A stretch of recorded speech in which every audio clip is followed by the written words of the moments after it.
This study was really led by a tremendous investigator, Dr. Fawzia Riaz, who at the time was at Yale University at the Copper Center and has now recently moved to Stanford.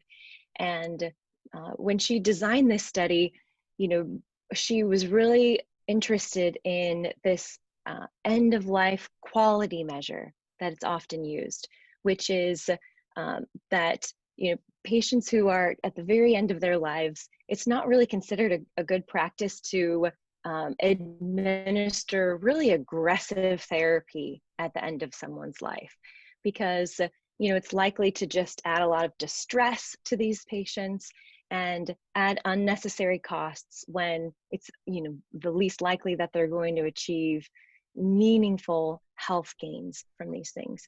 And so while we've had a lot of incredible scientific breakthroughs with immune checkpoint inhibitors in recent years across multiple tumor types, in this real-world evidence study, we're looking at the unintended consequences, maybe of the therapeutic profile that we're seeing for checkpoint inhibitors, which is that they have a pretty favorable tolerability and very high expectations of effectiveness. And so Dr. Riaz had a hypothesis that she wanted to test, which was that after these new products were approved by FDA, she expected that it would increase the percentage of people who are beginning or who are receiving systemic therapy right at the end of their life, which would, by this general quality measure, be not a good thing. So what we did was define a cohort of patients who died between 2013 and 2017 and looked at two different cases of two different types of cancer where we saw an FDA approval of one of these types of drugs. So this was not advanced or metastatic non-small cell lung cancer and metastatic melanoma. And both of those received FDA approvals during this time. But then we also needed to select a negative control.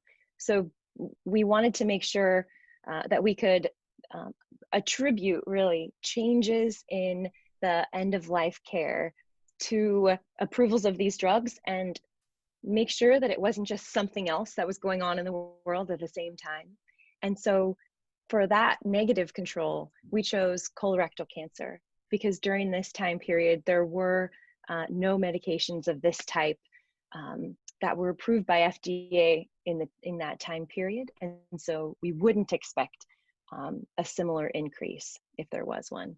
And so we assembled together a pretty large cohort with more than 20,000 cancer patients and showed that that the FDA approvals were indeed associated with an increase in the percentage of patients who receive systemic therapy at the very end of their life.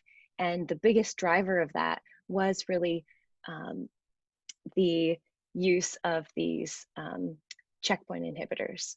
So those were the key, how we walked through the study from hypothesis all the way to testing it and learning from those experiences.